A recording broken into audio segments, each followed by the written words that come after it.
S.C. Verma, Geometrical Optics का numerical 67. A point object is placed on the principal axis of convex lens जिसकी focal length है 15 cm at a distance of 30 cm from it. A glass plate mu is equal to दिया हुआ है 1.5 of thickness 1 cm is placed on the other side of the lens perpendicular to the axis. Locate image of the point object. तो हमें एक converging lens दी है, convex lens दी हुई है जिसका फोकल लेंथ 15 सेंटीमीटर दिया हुआ है। अब इस लेंस से 30 सेंटीमीटर पर एक पॉइंट ऑब्जेक्ट रखा हुआ है, एक पॉइंट ऑब्जेक्ट, और वो प्रिंसिपल एक्सिस, ये जो लेंस होगी उसके प्रिंसिपल एक्सिस पर ही वो पॉइंट ऑब्जेक्ट रखा हुआ है। और उसके बाद में यहाँ पे एक उसी प्रिंसिपल एक्सिस पर परपेंडिकुलर एक ग्लास प्लेट रखने वाले जिसका थिकनेस है 1 सेंटीमीटर। तो हमें जो फाइनल इमेज मिलेगी वो कहाँ पे मिलेगी? Locate image of the point object, ये क्वेश्चन है। तो सपोज पहले ये नहीं है, ये कंसिडर करते हुए इस लेंस के कारण इसकी इमेज कहाँ पे मिलेगी? लेंस की फोकल लेंथ 15 सेंटीमीटर और ऑब्जेक्ट कहाँ पे रखा हुआ है? 30 सेंटीमीटर। मतलब ये 30 सेंटीमीटर इज इक्वल टू कितना हो गया? इसके 2 टाइम्स 2f जो होता है कि रेडियस ऑफ कर्वेचर, मतलब इसके सेंटर पर, इस लेंस के सेंटर पर वो ऑब्जेक्ट रखा हुआ है। तो रेडियस कितनी होगी of lens centre, radius of lens वो कितनी होगी? 2f, और 2f मतलब कितना हुआ है यहाँ पे? 30 सेंटीमीटर। मतलब ऑब्जेक्ट कहाँ पे रखा हुआ है? ऑब्जेक्ट इज एट, कहाँ पे रखा हुआ है? u is equal to 30 centimetre. तो लेंस के सेंटर पर जो ऑब्जेक्ट होता है उसकी इमेज भी सेंटर पे ही होती है। मतलब यहाँ से जो 30 सेंटीमीटर उसकी इमेज इस साइड में 30 सेंटीमीटर पे आ जाएगी।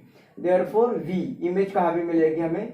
30 सेंटीमीटर पर। मतलब यहाँ से जो रे आएगा, यहाँ पे ये जो रेज आ जाएंगे उसे एक कन्वर्ज करके इसकी इमेज भी 30 सेंटीमीटर पर ही मिलेगी। उसकी इमेज यहाँ पे, मतलब ये रेज फिर कन्वर्ज करेगी और उसकी इमेज हमें 30 सेंटीमीटर पे ही मिलेगी, मतलब ये इमेज।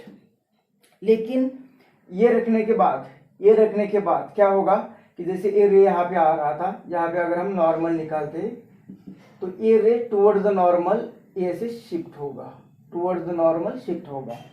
और फिर इस ग्लास से यहाँ पे आने के बाद फिर वो ग्लास टू एयर, मतलब पहले एयर टू ग्लास जा रहा था तो वो उसका रिफ्रैक्शन हो गया और शिफ्ट होगा टुवर्ड्स द नॉर्मल।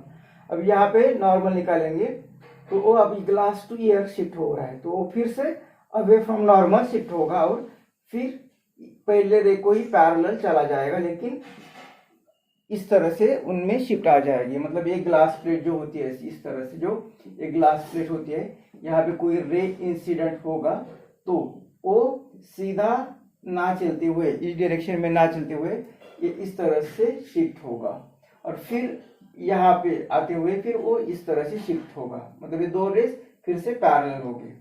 इसी तरह से ये थोड़ा सा आगे चल गया है, आगे चला गया है। इसके कारण मतलब यहाँ पे इमेज होने वाली थी, अब वो इमेज यहाँ पे होगी, मतलब कुछ डिस्टेंस आगे इमेज होगी। ये जो इमेज आगे होगी वो डिस्टेंस कितना है? तो इस प्लेट के कारण इतना शिफ्ट हुआ है, मतलब हमें शिफ्ट फाइंड करना पड़ेगा। तो वो शिफ्ट कितनी होती है? तो shift is equal to, glass plate के कारण शिफ्ट कितनी होती है? Thickness of this glass plate 1/, उसका रिफ्रैक्टिव इंडेक्स। तो ये सब डेटा दिया हुआ है। ग्लास प्लेट की थिकनेस दी है 1 सेंटीमीटर, ये 1 माइनस इसका रिफ्रैक्टिव इंडेक्स 1.5, मतलब ये ग्लास दी हुई है तो एक म्यू आएगा 1.5। तो यहाँ पे शिफ्ट कितने आएगी? ये 1 और ये 1.5 माइनस 1, मतलब ये 0.5 और ये नीचे 1.5, मतलब ये शिफ्ट आ गई।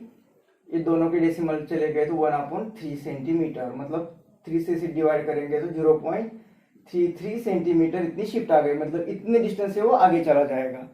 तो पोजीशन ऑफ इमेज कहाँ पे होगी? देयरफॉर ये होगा v डैश, मतलब ये नहीं था तब इमेज यहाँ पे बननी चाहिए थी। अब new image, new position of image वो कहाँ पे होगी? v डैश, v कहाँ पे होगा? तो पहले जो 30 सेंटीमीटर में था वो इतना डिस्टेंस, मतलब इतना डिस्टेंस आगे शिफ्ट होगी, तो ये 0.33 आगे शिफ्ट होगी। तो इमेज कहाँ पे मिलेगी 30.33 सेंटीमीटर पर मिलेगी।